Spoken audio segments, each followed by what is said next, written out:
Bom, pessoal, bom dia. Posso dar início? A Gabriele já indicou da... Por favor, espera mais um instante. Espero sim. Vou esperar você me avisar, então. Espera aí.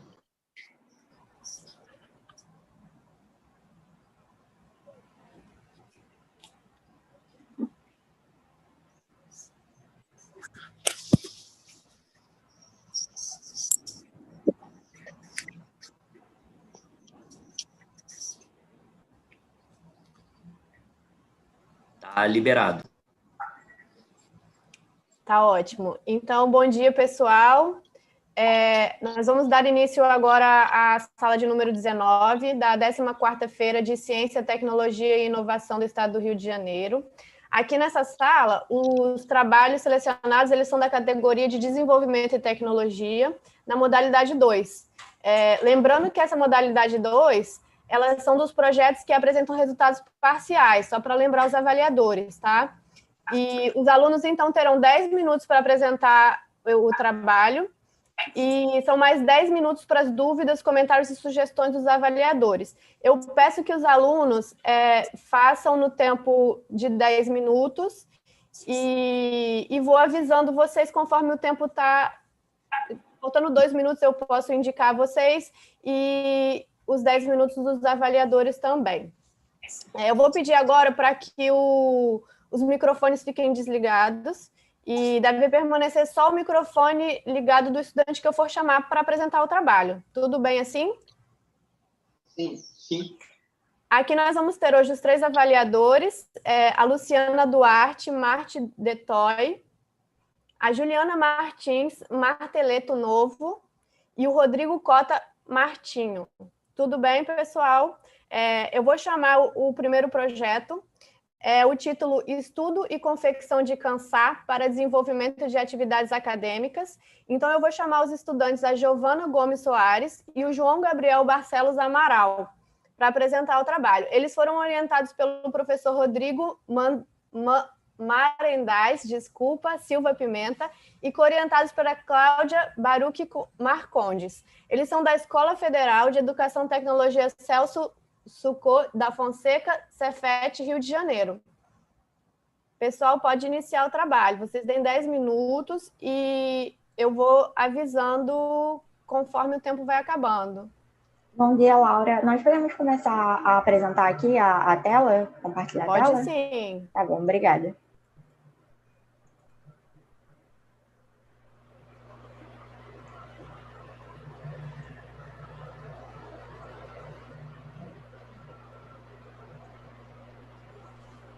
Vocês conseguem visualizar a minha tela? Sim. Sim, estamos visualizando, Gabriela. Muito obrigada. Bom, como bem apresentado pela Laura, nosso projeto é o Estudo e Confecção de CANSAR para Desenvolvimento de Atividades Acadêmicas, e nós somos do Cefet RJ. Agora eu acredito que o João vai falar um pouquinho sobre como o nosso projeto ele iniciou, sobre o que ele consiste. Então, pessoal, para introduzir o nosso projeto a vocês, a gente decidiu que é melhor a gente falar um pouco sobre o CANSAT, né? O CANSAT, ele é um satélite de pequeno porte que faz analogia a um satélite que está em órbita, né? Cumprindo algumas das suas funções básicas. E a nossa equipe, para o desenvolvimento do nosso CANSAT, decidiu seguir os parâmetros, né? Os requisitos da competição CubeDesign, que é uma competição de CANSATs e CubeSites oferecido pelo INPE. Né? Como é que funciona esse tipo de competição e como é que funciona o funcionamento de um CANSAT? Por ele ser pequeno, ele não é um satélite que fica em órbita, nem baixa órbita, nem nada. Ele é um satélite que ele cumpre uma trajetória, ele coleta os dados nessa trajetória e ele depois pousa, né, tendo que ser encontrado. Isso hoje em dia é muito utilizado para coletar algumas informações do ambiente, por governos, por empresas, né? E no nosso caso a gente está usando no sentido acadêmico, de expandir a área aeroespacial na nossa comunidade, né? Vale dizer que na nossa competição, o nosso satélite ele é todo preparado para cumprir as dimensões que a competição requisitou e também os dados da trajetória, chegar até no mínimo, o mínimo do apogeu dele seria 20 metros, então a gente cumpre com todos esses requisitos. como também a gente criou um sistema para encontrar o nosso satélite no campo, que seria através do som, e a gente vai explicar um pouquinho isso mais à frente. No meio dessa trajetória, a gente percebeu que tem pouco material sobre desenvolvimento desse tipo de protótipo.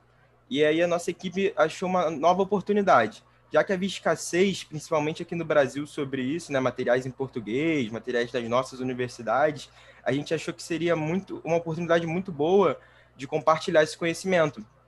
E decidimos que nós vamos montar um material didático, e tanto para introduzir as pessoas de melhor forma na área aeroespacial, como também pessoas que estejam interessadas a desenvolver o próprio protótipo e terem por onde começar, porque a gente não teve facilidade em encontrar esse tipo de material. E a partir disso a gente vai buscar novas formas de divulgar esse nosso material. A gente já teve a nossa oportunidade, que também uma oportunidade esse ano, como vai ser dito um pouco mais à frente, e vamos buscar outros meios. Bom, agora iniciando a parte um pouco mais técnica do nosso projeto, para que a gente conseguisse cumprir essas funções que o João comentou, de captar dados sobre o ambiente e de captar dados para o próprio funcionamento do satélite, a gente precisou estabelecer um circuito completo. Inicialmente, ele foi agrupado, né? Todos os componentes em conjunto, como mostra o nosso diagrama esquemático que nós programamos. E os componentes que nós utilizamos estão listados no slide.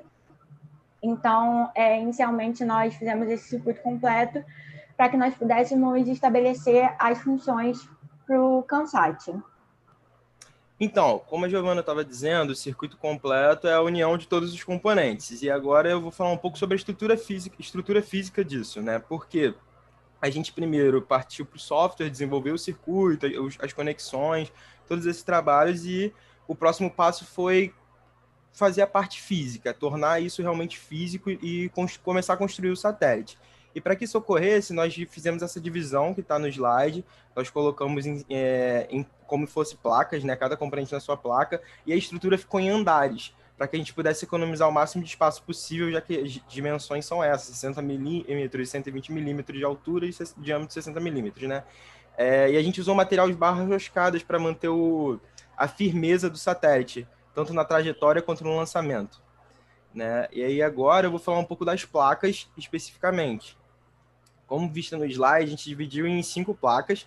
No caso, a gente mostra 4, porque a placa de alimentação é só um suporte físico para a bateria, que vai distribuir energia elétrica para o nosso projeto. E cada uma dessas placas, ela vai cumprir essas funções que a gente falou, né? A localização e posicionamento, ela a partir do GPS vai dar a longitude e a latitude para a gente, que vai determinar onde o satélite está localizado. E o posicionamento físico do satélite durante a trajetória, né? Como ele se comportou durante essa trajetória, baseados nos eixos X, Y e Z. E essa informação também vai ajudar a gente no momento que a gente vai abrir um paraquedas para o pouso, né? Ele vai determinar qual é a posição que o satélite se encontra na trajetória e qual é o melhor posicionamento para que o paraquedas saia do recipiente. A outra placa é a placa de controle, onde fica o nosso microcontrolador, o Arduino. Ele é o cérebro do CANSAT, já que é ele que vai pegar a parte lógica da programação e distribuir essa lógica para todos os componentes, obtendo os dados, né? Cada componente obtendo seus dados. A outra placa é o de armazenamento. Essa placa vai pegar todas as informações obtidas da placa de sensoriamento, que está ali embaixo, e vai armazenar para a gente, para quando houver o pouso do satélite, a gente conseguir tirar o cartão SD e ver todos os dados. A placa de sensoriamento é exatamente isso que eu falei, captar todos os dados que a gente solicitou. Alguns requisitados pela competição, outros adicionados pela equipe, né? Como, por exemplo, o monóxido de carbono, foi uma coisa que a equipe achou interessante ser coletado. Vale dizer também que o buzzer está alocado nessa placa só por questão de espaço mesmo, para a gente não ter que deslocar criar uma outra placa ou deslocar algum outro componente. Então a gente determinou que ele fica no sensoriamento e ele vai cumprir esse alarme para a gente achar o CANSAT quando ele pousar. Bom, agora para integrar toda essa estrutura que o João comentou, das placas, nós precisamos utilizar uma programação. E nós utilizamos a plataforma Arduino IDE, já que o nosso microcontrolador é o Arduino. Nela, a gente utiliza a linguagem C++, e a gente estabeleceu uma organização para essa lógica, para que fique mais fácil, tanto para o nosso grupo constituir a programação, mas para que outras pessoas futuramente possam entender de uma forma mais didática. Então, a estrutura que nós estabelecemos foi de bibliotecas adicionadas de cada componente, da definição dos pinos e variáveis, como ali uma uma interligação entre a parte física e lógica, a inicialização dos componentes, a repetição das funções de cada componente, onde nessa etapa os dados estariam sendo recebidos, né, dos componentes, dos sensores, e a gravação dos dados, onde todos esses dados captados seriam armazenados em um arquivo de texto pela placa de armazenamento que o João bem apresentou. Então, essa é a nossa estrutura de programação bem organizada, para que fique mais fácil de todos entenderem a nossa programação, mesmo que não tenha uma experiência assídua com a área. E a partir disso, a gente já consegue obter alguns resultados parciais, tá, pessoal? Como vocês podem ver na imagem à esquerda, né, a coluna com 3 imagens, a primeira foi a forma que o nosso grupo determinou que ia começar a testar os componentes. A gente testou um por um, para que a gente pudesse, assim, facilitar na hora da programação. A nossa ideia foi programar cada componente por si e depois fazer a união na programação e também na parte física, como vocês podem ver na segunda imagem da coluna. Todos os componentes trabalhando em conjunto, para testar se não havia nenhuma interferência física e também se não geraria algum erro na programação, como algumas coisas ocorreram e a gente teve que corrigir. A terceira já é, depois de todo o funcionamento, a gente separou os componentes por placa e soldou, como vocês podem ver. Essa placa foi feita manualmente pela equipe. No meio, a gente tem um relatório com alguns dados que foram obtidos pelos componentes. Então, assim, a gente já tem um resultado parcial dos dados obtidos. Eles são bem próximos ao que nós gostaríamos de ter pela nossa realidade, pelos componentes que a gente teve acesso, já que o nosso projeto foi montado tentando economizar o máximo possível. Então, a gente teve toda uma preocupação de achar componentes baratos, mas que fossem eficientes, e a gente conseguiu resultados próximos ao exigido pelo datasheet desses componentes, né? E ao lado direito, vocês podem ver o nosso Kansat no estado atual dele, e com já a estrutura física toda dividida em andares e bem firme com os parafusos, né? As barras roscadas, no caso. E a partir disso, a gente vai comentar um pouco sobre as próximas etapas, né? Para que a gente possa, assim, concluir da melhor forma esse nosso primeiro protótipo. A estrutura externa, que é a proteção, que vai nos ajudar contra qualquer dificuldade que tiver numa trajetória, né, radiação solar, alguma coisa, para não atrapalhar os componentes, e também na hora do impacto no chão, para proteger os componentes de certa forma, né? Isso vai ser feita uma modelagem, e depois da nossa modelagem a gente vai enviar para que seja uma impressão 3D, que a equipe achou que foi o melhor material a nível de ser leve, né, já que a gente tem um peso a ser cumprido, que são 400 gramas, para a gente não perder tanto disponibilidade na nossa massa. E o outro é o módulo de comunicação simultânea, que seria um transmissor e receptor baseado em RF, né, para que a gente possa transmitir e receber os dados simultaneamente, não precisar somente do dado no cartão SD. A gente conseguir, na nossa estação terrena, já coletar os dados simultaneamente com o que está acontecendo durante a trajetória do Kansat. Bom, complementando as próximas etapas que o João falou, a gente também precisa do sistema de pouso em si, né? E a gente ainda não confeccionou ele de forma prática, mas a gente já dimensionou. Então, aqui, para o nosso sistema de pouso, nós escolhemos o paraquedas hexagonal, para que a gente consiga diminuir a velocidade de Kansat, né, durante a trajetória, para que ele possa preservar a estrutura do satélite. Então, para a gente conseguir fazer esse dimensionamento, nós utilizamos essas 4 fórmulas abaixo, que são referentes à área do paraquedas, o diâmetro, a altura e a base, né? A altura e a base são referentes aos triângulos internos, como mostra a figura aí no slide. Então, a gente já conseguiu dimensionar ele bem. Então, essa seria também uma próxima etapa bem importante para o nosso projeto. Pessoal, se atentem só ao tempo de vocês. Ok, obrigada, Lara. Estamos finalizando. E aí a divulgação é a parte que a gente falou sobre a nossa oportunidade desse ano de passar esse material à frente, né? A gente ofereceu um mini curso na semana de ensino e pesquisa da nossa instituição, onde a gente teve mais de 70 inscritos, né? O pessoal teve uma boa aderência ao que foi divulgado, o retorno sobre o nosso material apresentado foi bastante positivo, e a gente, a partir disso, já começa a preparar de melhor forma o nosso material. Conforme o desenvolvimento do satélite for finalizado, esse material vai ficar mais completo, que a gente possa divulgar de forma acessível a todos, não só para a nossa comunidade no Cefet.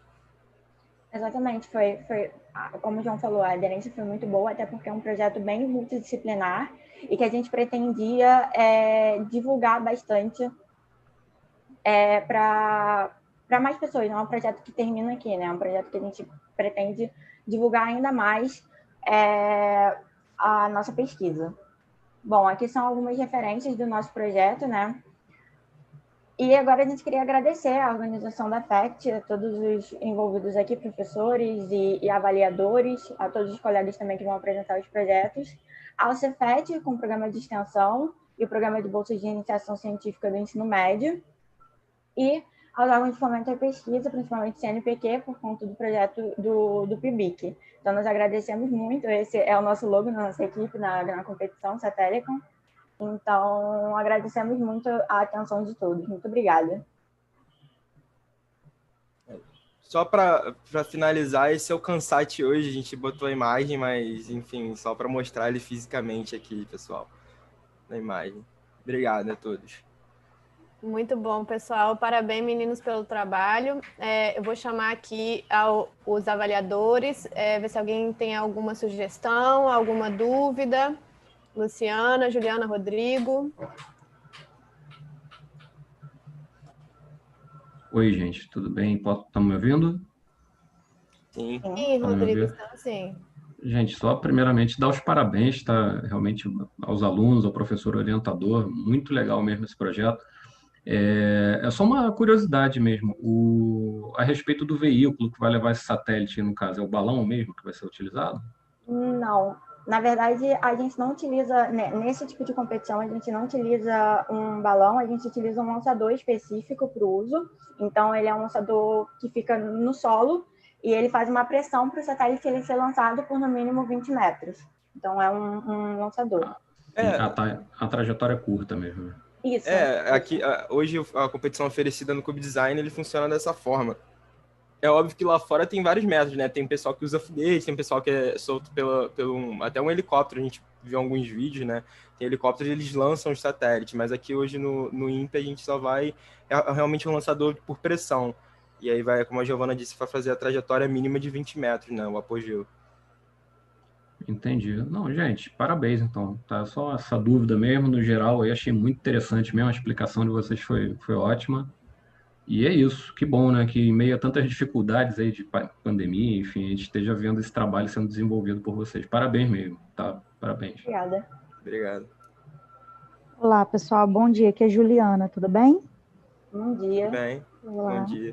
Primeiramente, eu também quero agradecer o convite, né, pela avaliação e elogiar, porque o trabalho de vocês está muito bacana, muito legal, como o Rodrigo falou, em meio a todas essas dificuldades, vocês ainda estão aqui apresentando super bem, super confiantes, né? Um trabalho muito legal. E eu também só fiquei com uma curiosidade, né? Eu acho que nem tenho muito a questionar, foi muito bem apresentado, na verdade. Eu só fiquei com a curiosidade que vocês falaram que vocês tentam fazer com o menor custo possível, né? Baixo custo. E aí vocês têm ideia, assim, de o quanto foi gasto até agora e o quanto pretende se gastar no final?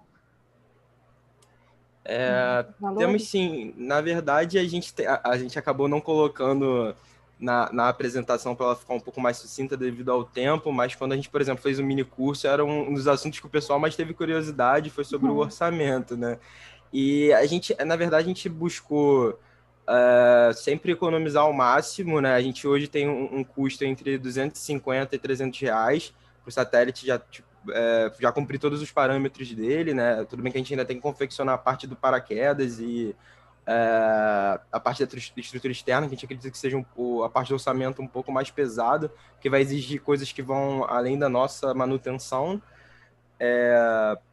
Mas, por exemplo, o módulo de comunicação a gente já tem em mãos, então todos os componentes, as placas, a estrutura, toda a montagem, a gente já gastou em torno de 250 reais.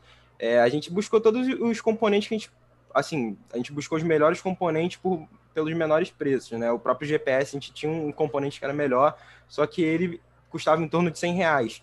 E, por exemplo, já seria quase metade do que a gente gastou no projeto todo, né? Então, a gente foi em busca realmente de baixar o preço o máximo possível, né? Óbvio, prezando pela qualidade, mas o preço também foi muito importante. Porque acho que tanto eu quanto a Giovana, nós participamos de alguns projetos e isso, principalmente quando a gente começou por conta própria, isso pesa bastante, né? Por mais que a gente queira o melhor componente, o preço bate um pouco, dói um pouco, e a gente tem que buscar o melhor ali pra gente, o mais barato. Então a gente falou assim, para chamar a atenção do pessoal, a gente também tem que buscar o mais barato, porque vai incentivar melhor, né? A gente chegar com um Kansat custando R$1.000, as pessoas vão achar legal, mas não vão achar acessível na nossa realidade hoje. Então a gente está sempre tentando baixar o máximo do preço possível. Exato, não é só a acessibilidade a nível de divulgação do material, mas também que seja possível reproduzi-lo. Sim, entendi. Tá ótimo. Parabéns, pessoal. Obrigada. Muito obrigada. Gente, eu também quero parabenizar o grupo aí, trabalho muito bacana. Também fiquei com uma curiosidade em relação ao histórico do projeto. Vocês já vinham desenvolvendo esse projeto antes ou foi todo feito esse ano? Conta um pouquinho aí para a gente dessa história. Posso ir? Então, na verdade, a história é um pouco interessante. Eu e a Giovana, a gente tem um interesse comum pela área e a gente pensou em participar dessa competição pela nossa instituição.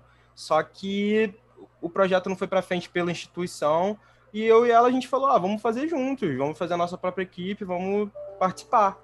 E a gente se juntou com os nossos professores e começamos nesse ano, né? A gente começou ali no início de fevereiro, né, a se planejar para que isso ocorresse, mas o projeto em si começou a ser realizado em março desse ano. Né? A competição seria feita no meio do ano, só que devido a toda essa questão foi, né, atrasado, vai ser ano que vem agora, né? E a gente ficou, o nosso distanciamento, a falta de acesso ao material que atrasou um pouco nossos planejamentos, mas o projeto começou esse ano, a gente começou a trabalhar tudo agora, em torno de fevereiro e março. Legal, bacana, parabéns. Obrigada. Bom, pessoal, então eu vou parabenizar mais uma vez o João Gabriel e a Giovana pela apresentação do trabalho. Agradeço aqui a contribuição dos avaliadores e vou chamar o próximo grupo, então. Obrigada a todos, gente. Tchau. Obrigada. Tchau, muito obrigada pela apresentação de vocês. Então, eu vou chamar aqui agora o Hiroshi Alves, do Chicado, e o Miguel Vieira, de Resende. O título do trabalho deles é Gerador de Relatórios para Simuladores Portuários, e eles foram orientados pelo professor Robson da Cunha Santos. Eles são da Escola Instituto Federal de Educação, Ciência e Tecnologia Fluminense, do campus de Macaé. Vou começar a apresentação aqui, só um momento. Pode compartilhar com a gente. Está compartilhando? Agora sim. Tá. Só um momento aqui. Tá compartilhando. Vocês conseguem ver meu mouse, meu cursor? Sim, tá conseguimos bom, então. Sim. Bom dia a todos. Meu nome é Hiroshi e hoje a gente vai falar um pouco sobre o nosso projeto, que é um gerador de relatórios para simuladores portuários. E quem está comigo presente hoje é meu companheiro de grupo, Miguel Rezende. Bom dia a todos. A gente gostaria de começar falando que o nosso projeto ele tem a parceria hoje da COP e do Laboratório Lance, no Rio de Janeiro. O simulador ele foi desenvolvido no Lance e a gente recebeu alguns simuladores do nosso instituto. Entre eles está o simulador de avião e o simulador portuário, que é o que a gente vai falar hoje, né, sobre ele. E hoje é interessante a gente ressaltar que o nosso campus já tem um local pronto para receber todos esses simuladores. Então, a gente vai ter um laboratório avançado de simuladores dentro do IFE Campus Macaé. Tá? Esse espaço, a gente vai ter salas de desenvolvimento, onde a gente vai trabalhar diariamente. É uma sala onde a gente vai utilizar uma impressora 3D, aí vai ter um xerifado, uma sala de reunião para a gente cada vez mais aprofundar a discussão. A gente vai estar sempre com a presença dos coordenadores ali por perto, e, é claro, a gente vai ter 2 salas com simuladores, tá? A primeira sala de simuladores seria logo na entrada, aqui, onde a gente teria simuladores portáteis, simuladores de fácil acesso, simuladores menores, e nas salas azuis a gente teria, basicamente, os simuladores de tamanho real, que o Miguel vai explicar nos próximos slides. Então, a gente vai ter um laboratório hoje no IFE sobre simuladores avançados.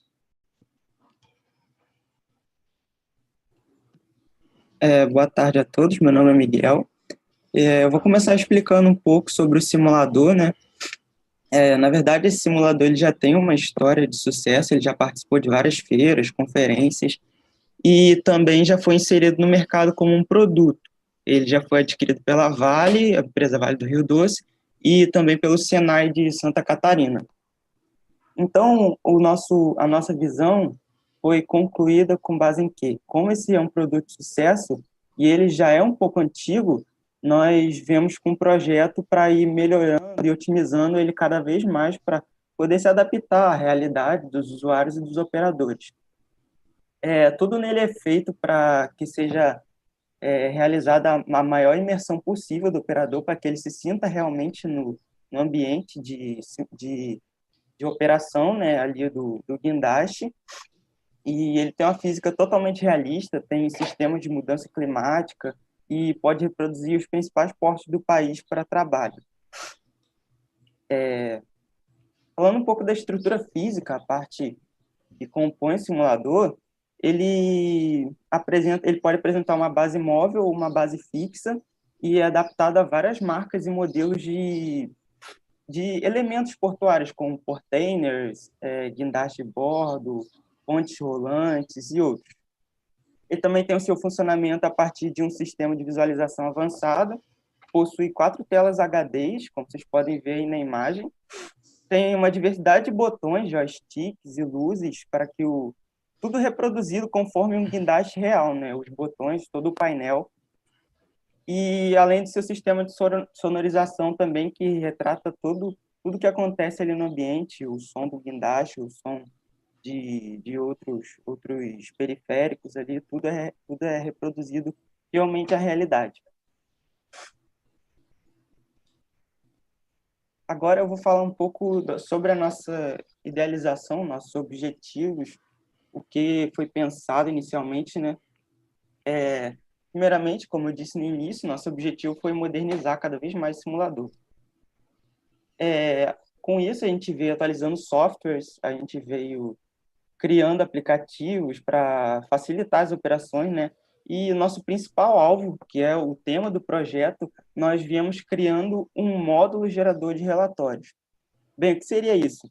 Esse módulo, ele, ao final da simulação, durante toda a simulação, desde o início, ele capta todas as ações, tudo que acontece ali, desde que o simulador é ligado até o final, ele registra todas as quedas, colisões, tudo que o operador faz.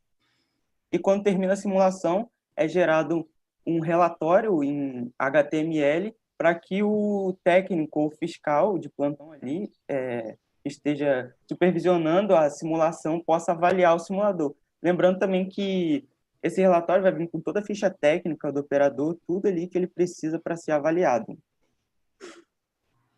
Vou falar um pouco agora dos nossos materiais, dos métodos que nós viemos utilizando.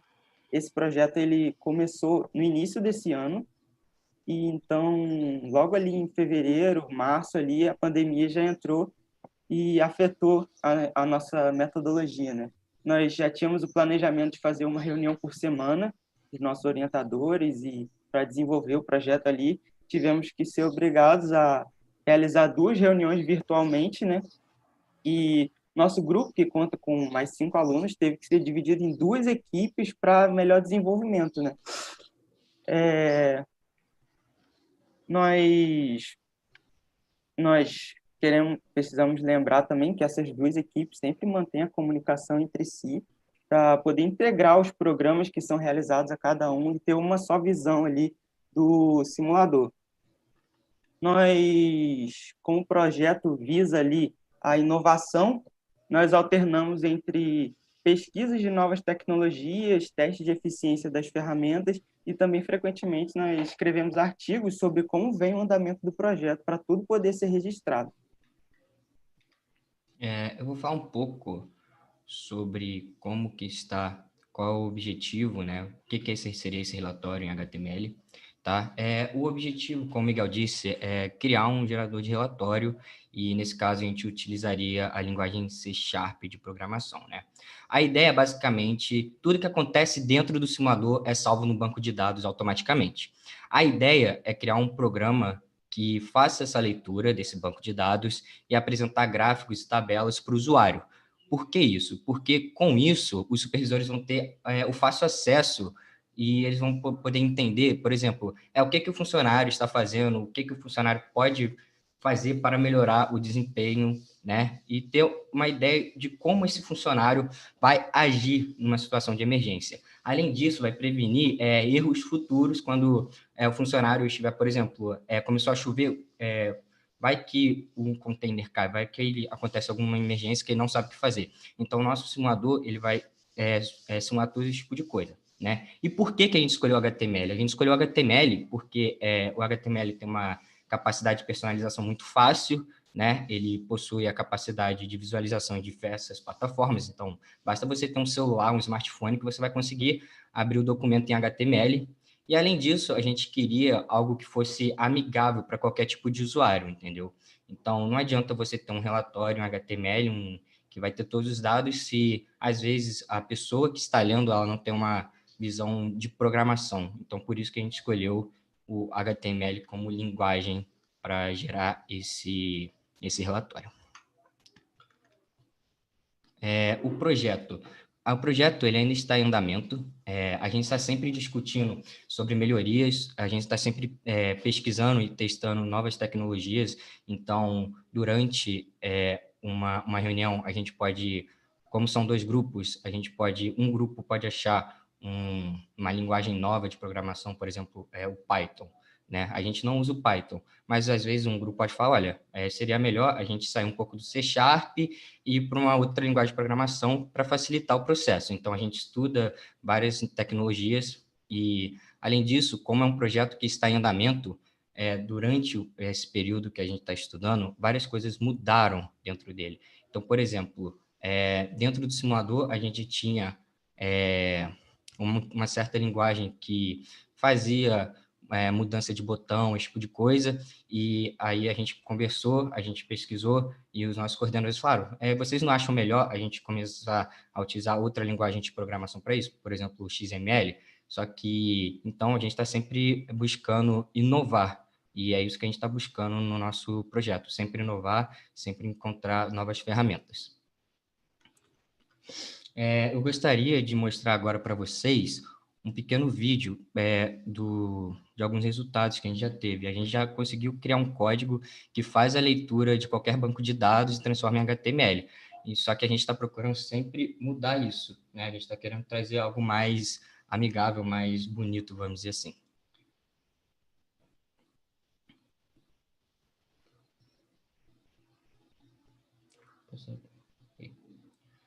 Aí a gente abrindo o programa, né? Abrindo o nosso código.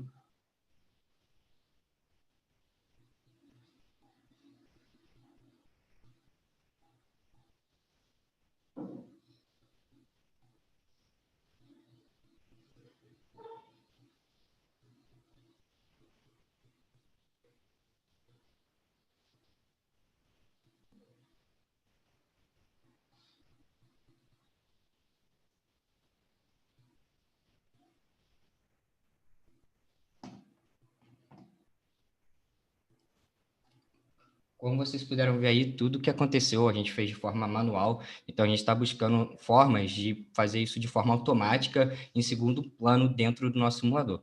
Então, é basicamente isso. Eu gostaria de agradecer a presença de todos, gostaria também de agradecer a FACT pela oportunidade de estar aqui apresentando, gostaria de agradecer também a FAPERJ, né, que a gente recebe a Bolsa FAPERJ. Então é isso, gente. Muito obrigado pela atenção de todos. Obrigada, Hiroshi. Obrigada, Miguel. Parabéns pelo trabalho de vocês. E eu chamo agora os avaliadores. Alguém tem alguma sugestão, algum comentário, alguma dúvida? Olá, pessoal. Bom dia. Eu quero parabenizar aí, realmente um trabalho muito interessante mesmo, né? E aparentemente bastante importante também. Na verdade, assim, a dúvida que me surgiu, né, parabéns aos meninos que explicaram tão bem, ao orientador, a dúvida que me surgiu não é nem muito sobre o trabalho de vocês agora, mas assim, eu fico pensando que o que vocês estão fazendo é tão relevante, né, para que realmente uma pessoa que esteja em treinamento assim tenha todas essas informações mais detalhadas, né? O que ela errou, o que ela acertou, que eu fico me perguntando como é feita, então, essa avaliação de treinamento hoje, sem esse modelo de relatório, na verdade. Certo. Vocês O que sabem dizer? acontece? Hoje, os simuladores, eles já têm uma história, então, tipo, eles já são bem antigos, vamos dizer assim. Então, esse gerador de relatórios, ele não existe. Então, a gente está criando uma coisa nova, né? Apesar de que esses simuladores são usados atualmente na Vale e no SESI, onde, como o Miguel disse no começo da apresentação, eles são usados para treinamento, só que a gente queria ter um diferencial, sabe? A gente já tem um diferencial no nosso simulador, que, por exemplo, quando você tem um simulador hoje dentro de uma empresa, já tem pré-setado o que vai acontecer. Então, por exemplo, no minuto 4 começa um vento, no minuto 10 começa a chover mais o vento. No nosso simulador, não. O nosso simulador, ele é composto por 2 programas. O primeiro seria esse, né, o gerador de relatórios, e o primeiro seria do supervisor. Então, por exemplo, tem uma pessoa controlando tudo que acontece no simulador instantaneamente. Então, eu estou operando, pode acontecer qualquer coisa que o meu supervisor vai mandar. Por exemplo, eu estou pegando um container do caminhão e do nada começa a chover. Quem está fazendo isso é o meu supervisor, entendeu? E isso acontece e vai ser mandado para o banco de dados. E a gente quer pegar esse banco de dados e mostrar tanto para o supervisor e tanto para o operador o que está acontecendo durante a simulação, entendeu? Sim, entendi. Bom, geralmente no ambiente de... O que a gente pensou, geralmente no ambiente de simulação real ali, onde o operador está sendo treinado, geralmente vai ficar um fiscal ali, um técnico, observando toda a operação dele, o treinamento dele ali, e às vezes alguma coisa pode passar despercebido, talvez o técnico está num determinado ângulo que ele não vê o que o operador fez, talvez ele não vê uma movimentação errada, e tudo isso vai ser captado pelo relatório, tudo está sendo registrado, cada movimento certo ou errado, o que também facilita a melhor avaliação do operador, né? Sim, obrigada, gente. Com certeza vocês vão melhorar bastante o processo. Parabéns. Obrigado. Obrigado. Meninos, parabéns aí pelo trabalho. Eu tenho uma dúvida que é o seguinte, como vocês falaram, esse gerador de relatórios, né, ele capta todas as informações, todo tipo de informação. Só que o que eu estou entendendo é que na hora de reportar, igual vocês colocaram aquela imagenzinha, vai ser uma coisa mais amigável, vocês vão selecionar algumas informações, talvez mais relevantes e tal. Então, eu queria entender, assim, primeiro, aquela carinha que vocês apresentaram é uma ideia do que vocês querem fazer de relatório?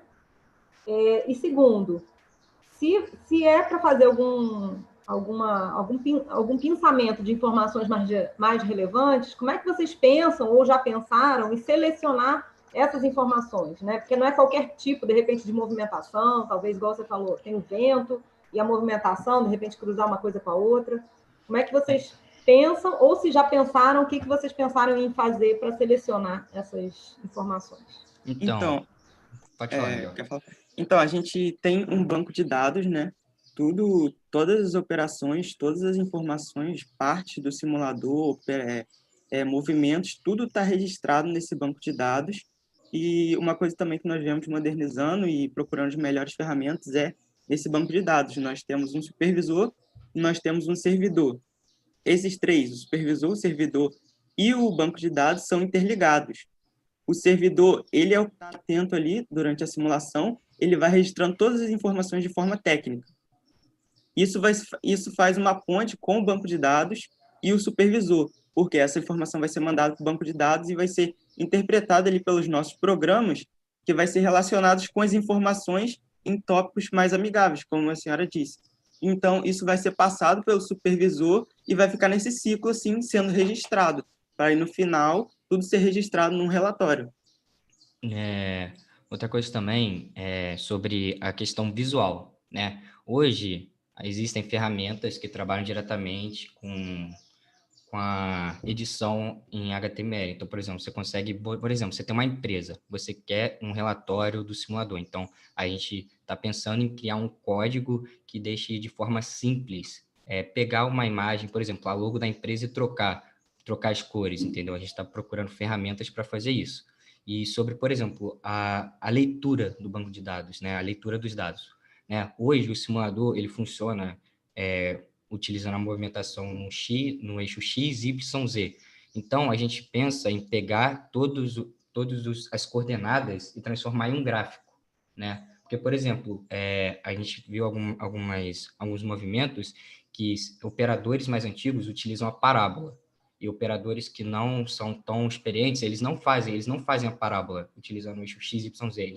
Eles trabalham utilizando o eixo X, depois o Z e depois o Y. Então, a gente está tentando pegar a leitura desses dados e transformar numa parábola. Então, tipo, vai ser tudo expresso em gráfico, a partir de movimentação. E a parte, por exemplo, de chuva, apresentar em linhas ou em colunas, por exemplo, no minuto X aconteceu isso, no minuto Y aconteceu isso, entendeu?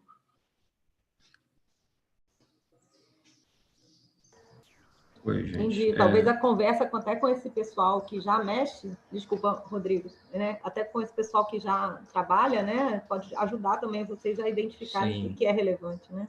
E vale ressaltar também que quando se criou esse simulador, teve a presença de pessoas que trabalham na área, entendeu? Então, tipo, é totalmente realista, é o mais próximo da realidade possível. Entendi. Não, tudo bem, Luciana. Eu pensei que tinha terminado. Gente, parabéns, tá? Também a única dúvida que eu tinha era a respeito disso, sei que vocês já esclareceram. Parabéns pela relevância do projeto, parabéns ao professor orientador. E, enfim, é isso. Realmente, no momento, só parabenizá-los e continuem, né, nesse projeto aí, que ele tem realmente uma perspectiva de futuro promissora. Parabéns. Certo, muito obrigado. Fico feliz em ouvir essas palavras. Obrigado aí.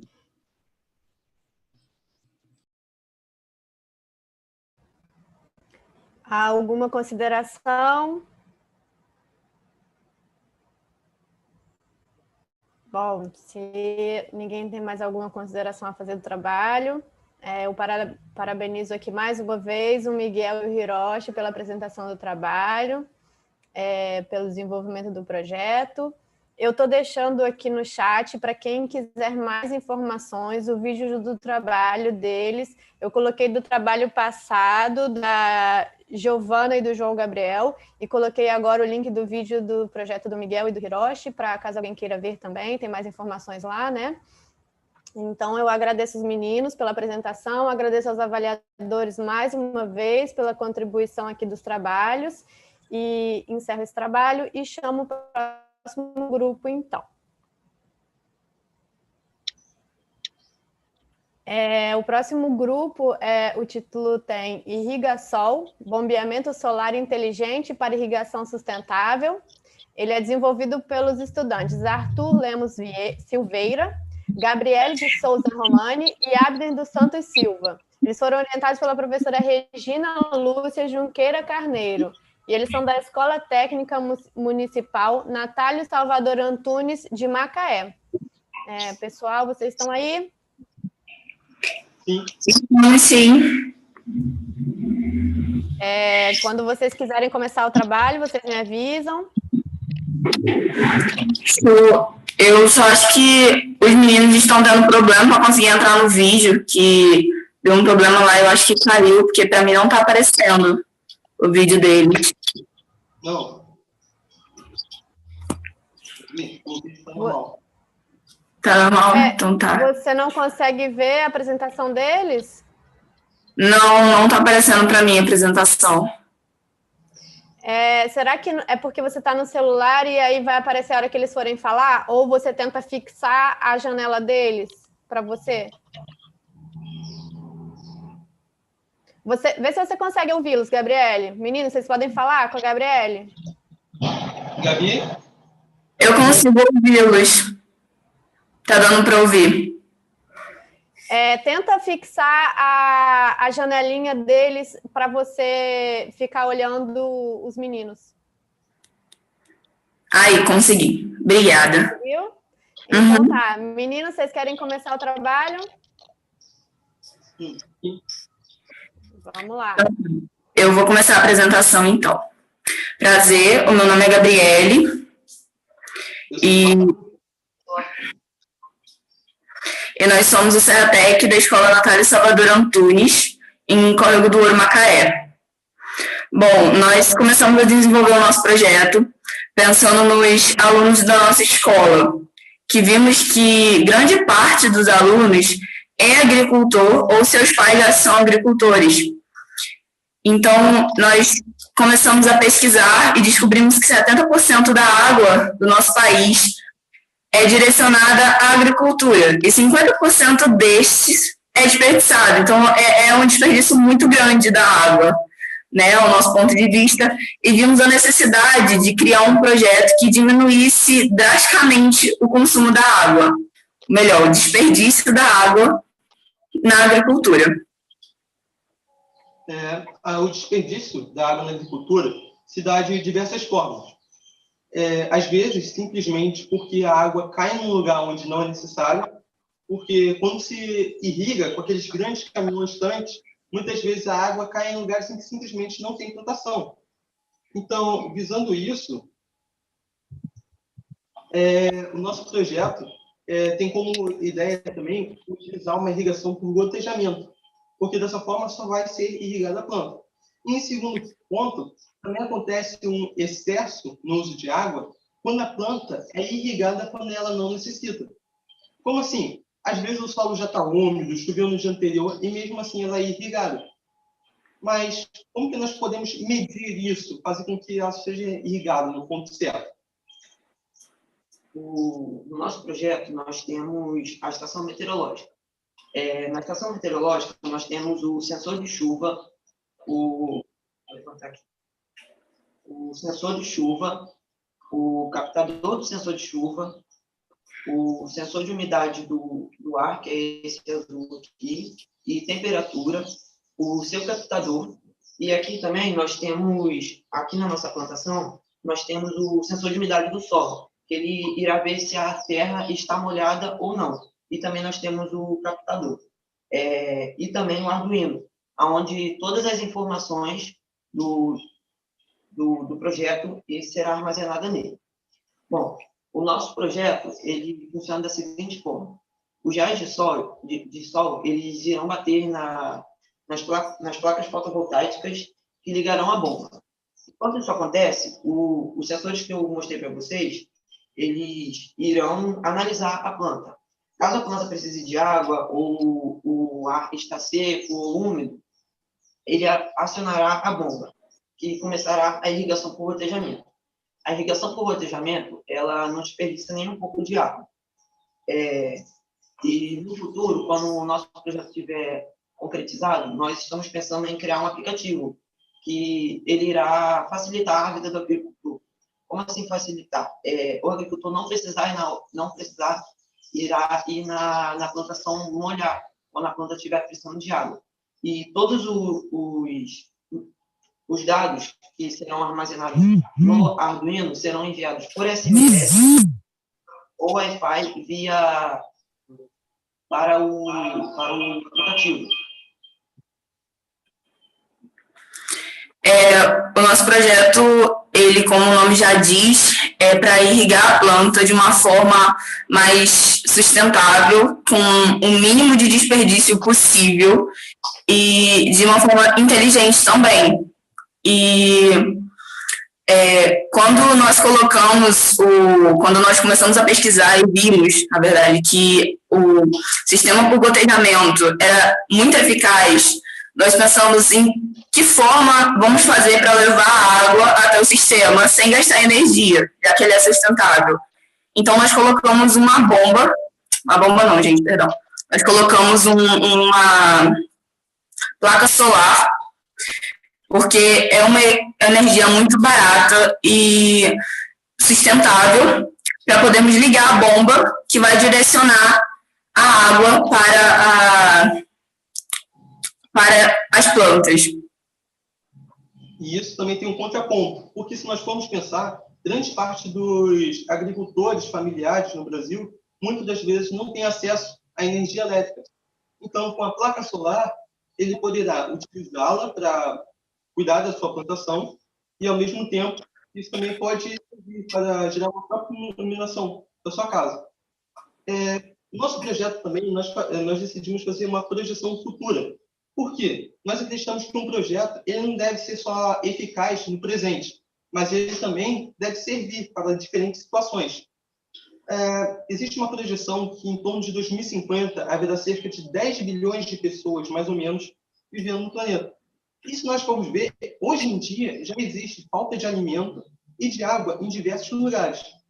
E sabendo ainda que as cidades têm crescido muito, ao mesmo tempo em que os campos de plantação não crescem tanto assim, nós começamos a pensar se não haverá uma falta de comida ou até mesmo uma falta de água por desperdício, porque a água passa o seu próprio ciclo hídrico, o desperdício da água evita com que ela muitas das vezes volte na mesma velocidade que voltaria antes. Então, haverá água para todos? Haverá comida para todos? Então, nós começamos também a adaptar esse projeto para que ele possa também ser utilizado em escalas menores. Como assim? Em prédios, em zonas urbanas, em casas. E, nesse caso, as estações meteorológicas, ao invés de serem no lugar, seriam pontos específicos da cidade, para não ser um custo muito alto para cada pessoa ficar, sendo necessário apenas que estejam nas plantações de cada um os sensores de umidade do solo. No caso do nosso projeto, nós avaliamos que o preço, mais ou menos em torno dele, tivesse algo em torno de R$ 3.600, por aí, mais ou menos essa margem. Tendo como preço da estação meteorológica mais o sistema de irrigação algo em torno de 2.200, por aí, mais ou menos. E nós estamos utilizando 2 placas fotovoltaicas, com preço em torno de R$ 700 cada uma. Então, mais ou menos nessa margem de preço, nós veríamos que estaria algo em torno de 3.600, 3.500, por aí.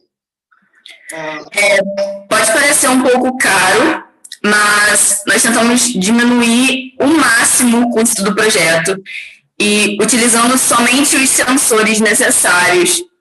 Tudo o que colocamos foi o essencial, o básico, para poder diminuir o custo do nosso projeto. Só que os mais caros foram a placa e a bomba para ligar a irrigação, que a placa, como a Abner disse, custa 700 e a bomba custa 500. Só que o interessante do nosso projeto em questões financeiras é que ele é bom a longo prazo. Hoje você vai investir no projeto e no futuro você vai ter um retorno muito maior do que você investiu, porque o nosso projeto pode otimizar as plantações de uma forma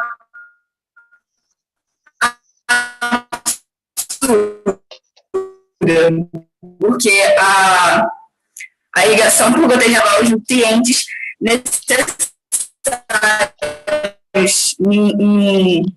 assim, de uma forma bem contada, somente o essencial para ela, porque assim como o nosso corpo, quando a gente tem muita proteína, muito carboidrato no nosso corpo faz mal, porque tudo para a gente faz mal, para a planta também, tudo demais faz mal, entendeu?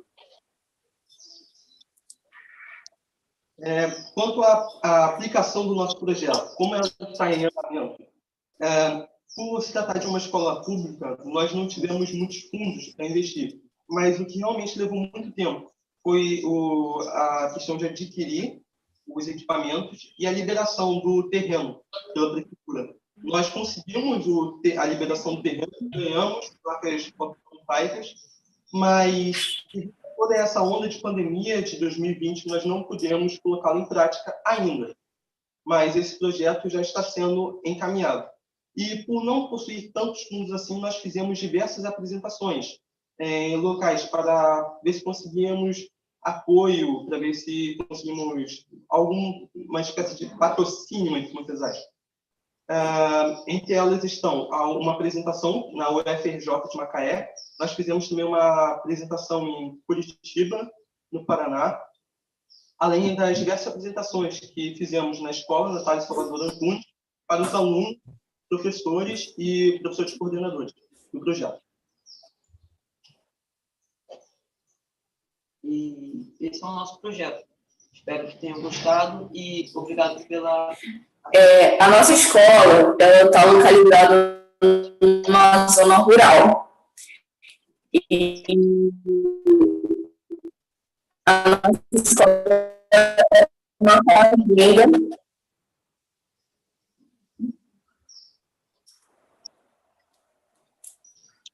Mãe? Gabriele? Então, a nossa escola Acho que vocês me ouvirem? tá dando uma falha na conexão. Vamos passar para a pergunta dos árbitros. Tá dando uma falha na conexão, aí não vai conseguir me explicar muito mais do que isso. Está falhando um pouco, Gabriele. Você quer tentar falar de novo? Ah, sim, é porque a minha internet deu uma falhada aqui, eu não estava dando para ouvir os meninos falando. Então, agora a gente te ouve bem. Show. A nossa escola está localizada numa zona rural e era uma fazenda antigamente. E tem um terreno muito grande lá atrás da escola que nós pensamos em implantar o projeto lá. E conseguimos o apoio da agroeconomia daqui de Macaé, que nos cedeu o terreno para poder implantar o projeto e também preparou o terreno para ser implantado o projeto. Então, nós conseguimos fazer uma implantação bem perto de casa, né, de casa, ali no terreno da escola mesmo, que facilitou muito a nossa vida. Aí nós conseguimos o apoio também da população, nós fizemos a apresentação do projeto para a população, que nos ajudou bastante, e nós conseguimos comprar as coisas para o projeto, os sensores, a bomba, placa solar, tanto que a placa solar esse ano, ano passado, no final de 2019, nós conseguimos instalar na nossa escola, e por causa da pandemia, o nosso projeto não continuou de ser desenvolvido, justamente por ser um projeto para ser desenvolvido, tem que ser presencial. Mas nós pretendemos continuar com o desenvolvimento do nosso projeto, nós somos bem abertos a críticas e queremos que esse projeto vá à frente, justamente por ser um projeto tão importante, né, para economizar água, que no futuro bem próximo vai faltar bastante, e é isso. Tá bem, Gabriele. Meninos, parabéns pelo trabalho de vocês. Arthur, Abner e Gabriele. A gente ouviu bem agora no final. Gabriele, muito obrigada pela apresentação de vocês. E então eu chamo aqui os avaliadores, caso tenha alguma sugestão, alguma dúvida. Olá, gente, bom dia. Primeiro, quero parabenizar mais uma vez, gente. Quantos trabalhos bons aqui nessa sala, trabalhos potentes, relevantes, né? E, assim, é muito bom ver vocês tão jovens, assim, engajados com o problema da comunidade, né? Como vocês mesmos disseram, é uma zona rural, então vocês pegaram um problema ali, um problema relevante realmente para resolver a vida ali das pessoas próximas, pensando na questão de desperdício de água, que é um ponto realmente crucial, eu acho, assim, para a humanidade, né? E, na verdade, as perguntas que eu tinha anotado aqui eram do custo, que, assim, a princípio eu entendo, né? Eu achei, o custo me parece ser um pouco alto, mas eu entendo também, né? Como a própria tecnologia de placa solar, ela é alta, mas ela realmente traz vantagens ao longo do tempo, né? Ela se custeia ao longo do tempo, então realmente eu entendo essa parte. E a única coisa, assim, pelo que eu entendi, o trabalho de vocês, ele está sobrevivendo de doações, é isso? Vocês têm algum fomento de alguma agência assim, específico? Ou até agora vocês tiveram ajudas somente? De uma agência específica, não necessariamente. Nós temos recebido apoio. Por exemplo, as placas solares foram doadas. Os sensores nós estamos comprando aos poucos. Então, não tem como eu posso dizer, algo entrando no caixa com frequência, entende? Uhum. A gente está fazendo nosso projeto realmente a um esquema de longo prazo. Para você ter uma noção, o projeto deu início em 2017. Então, já. Bom, é uma pena. Então, eu espero então que vocês consigam, né? Submetam aí esse trabalho quando abrir seleção, e porque eu espero que vocês consigam realmente um fomento para poder tocar esse projeto com um pouco mais de tranquilidade e até agilidade, já que é algo tão relevante para a comunidade de vocês, e não só para a comunidade de vocês, né? Uma inovação que pode ser seguida aí por diferentes locais nesse Brasil, já que no Brasil a gente tem uma distribuição de água tão desigual, né? A gente tem problemas, né? Então, assim, parabéns a vocês, parabéns ao orientador, e desejo que vocês consigam tocar esse projeto quanto antes e que dê tudo certo, tá bom? Obrigado. Muito obrigada. Meninos e Gabriele também, parabéns aí pelo trabalho, gostei bastante, realmente um tema muito relevante. Eu fiquei com uma dúvida um pouco técnica em relação ao projeto, do alcance que esse sistema pretende ter, do ponto de vista metragem mesmo, qual é o alcance que uma unidade, né, que vocês desenvolveram, dessa aí é previsto de atender por gotejamento. E quanto é esse gotejamento? Como é que é isso? Assim, quanto que ele consegue irrigar? Você poderia...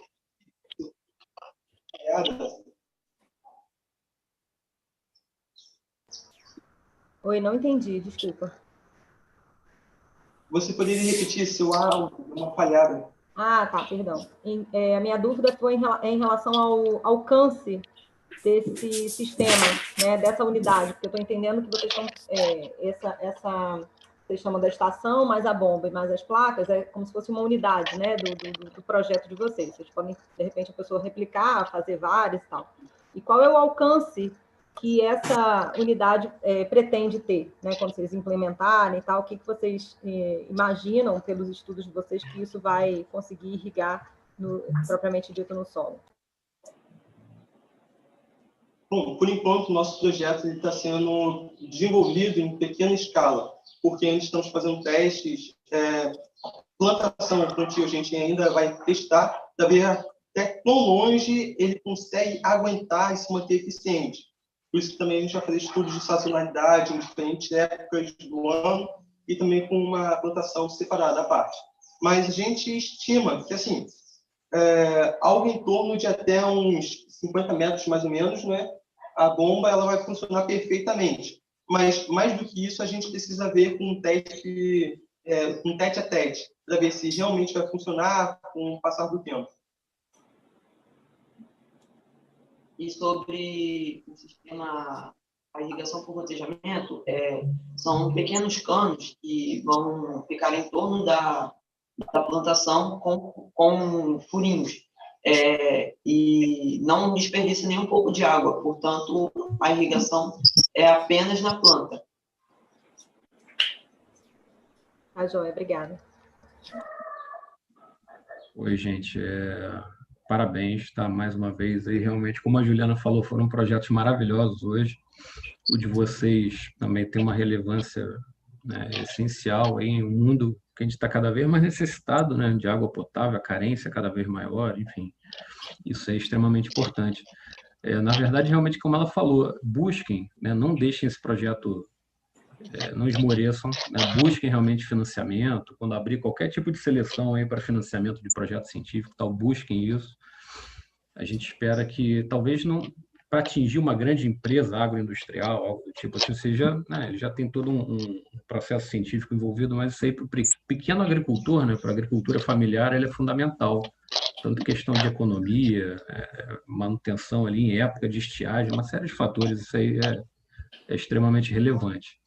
E sempre, né, como a gente visa atender um público consumidor, ele sempre realmente atentar ao custo, né? Você começa com custo alto, mas sempre buscar aí uma melhoria no valor do final desse sistema de irrigação para que ele possa ser amplamente divulgado aí, né? E adquirido pelas famílias, enfim, pelas empresas. E é isso. Tá? É basicamente isso, gente. Meus parabéns mesmo, tá? A professora orientadora, a vocês, e continuem. Tá, em meio a toda essa dificuldade, aí vocês conseguiram se organizar, né, para apresentar isso aí para a gente hoje. Eu fico muito grato mesmo e parabenizo mais uma vez. Obrigado. Muito obrigada.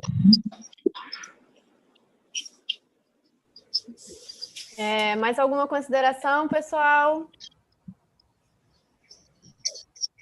É só complementar, eu claro, acho que, até complementando pelo que o Rodrigo e a Juliana falaram, a questão do custo, talvez, assim, até professor orientador de vocês possam ajudar, de tentar, quando vocês forem, né, pedir esses patrocínio ou solicitar algum fomento, enfim, pensem também nessa taxa desse retorno do projeto, né, desse investimento inicial, porque a gente sabe que é alto, mas como vocês mesmo falaram, realmente é um investimento alto que tem um retorno a longo prazo bastante interessante, né, que lá na frente fica barato, se a gente pensar assim. Então, tentem, quando forem vender essa ideia, vender com essa pegada, né, de não só falar assim, o investimento é tanto, tá, mas o retorno também é tanto em tanto tempo. Busquem essa contrapartida, porque isso é muito interessante na hora de vocês venderem um projeto e vocês buscarem um patrocínio, tá? Show, muito obrigada pela dica. Bom, parabéns, meninos, pelo projeto. Ficou muito legal o trabalho de vocês. Obrigada aos avaliadores por mais umas contribuições aqui nesse projeto. Eu acho que nós cumprimos os 3 projetos que nós tínhamos nessa sala aqui hoje. Todos foram muito bem apresentados, muito bem desenvolvidos. Então, eu gostaria de parabenizar primeiramente os alunos, Giovana, João Gabriel, o Hiroshi, o Miguel, o Arthur, a Gabriele e o Abner. É legal de ver vocês desenvolvendo os projetos. Fico mais feliz ainda de ver vocês aqui apresentando cada projeto. É muito legal ver o envolvimento de cada um de vocês e principalmente o esforço que vocês tiveram para desenvolver esse projeto nesse momento em que a gente está vivendo agora, né? Um momento super delicado e que nós estamos tentando lidar aí com essas dificuldades. Então, eu deixo meus parabéns aqui a vocês, a todos os alunos dessa sala aqui de hoje. Parabenizo também os orientadores por conseguir desenvolver e auxiliar, orientar esses alunos a desenvolverem os projetos de uma forma nova, né? De estar aí se reinventando para conseguir desenvolver esses projetos. E quero dizer que eu espero de verdade que vocês continuem desenvolvendo esses projetos, que vocês deem continuidade aos resultados. Os projetos são muito legais e importantes para todo mundo, para um bem comum. E eu acho que é isso, é continuar o projeto e não desanimar, mesmo nesse tempo difícil que a gente está passando por aí. Agradeço o esforço de cada um de vocês de vir aqui apresentar esses projetos, tá bem? E vou agradecer também aos avaliadores que se propuseram a vir aqui, dar novas sugestões aos alunos, a contribuir um pouco para cada projeto e, principalmente, instigar as novas propostas, né, para que os alunos continuem estudando e desenvolvendo esses projetos tão legais que a gente viu aqui hoje. Queria saber se alguém tem alguma consideração mais a fazer. Oi, posso falar, professor Robson? Oi, professor Robson, pode sim. Eu gostaria de agradecer a organização do evento, a participação dos avaliadores. Meus alunos estão muito felizes, a diretora já comentou que também está muito feliz da organização de vocês. Mesmo nesse período de pandemia, é tão bom a gente ouvir alunos novos falando sobre assuntos interessantes, né? E a gente que já está um pouco mais cascudinho nessa área acadêmica, ver que é uma evolução muito bacana. Parabéns pela organização do evento, parabéns pelos nossos alunos. Obrigado. Obrigada, professor Robson.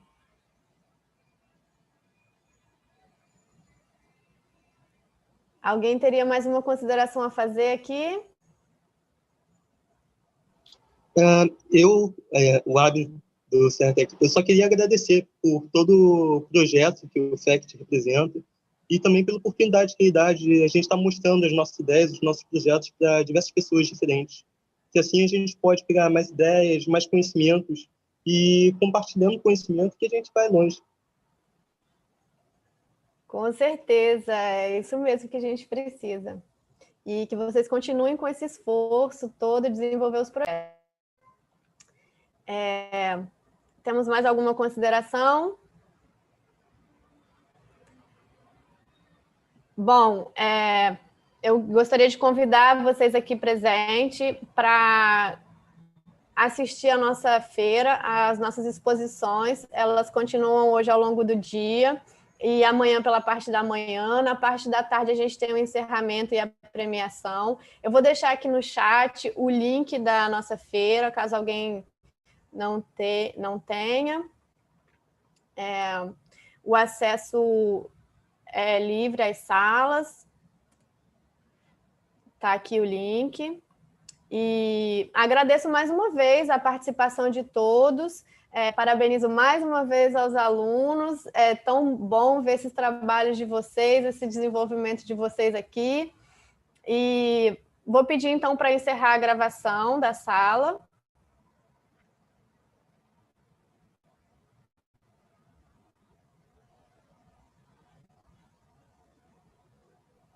Vou encerrar a gravação agora.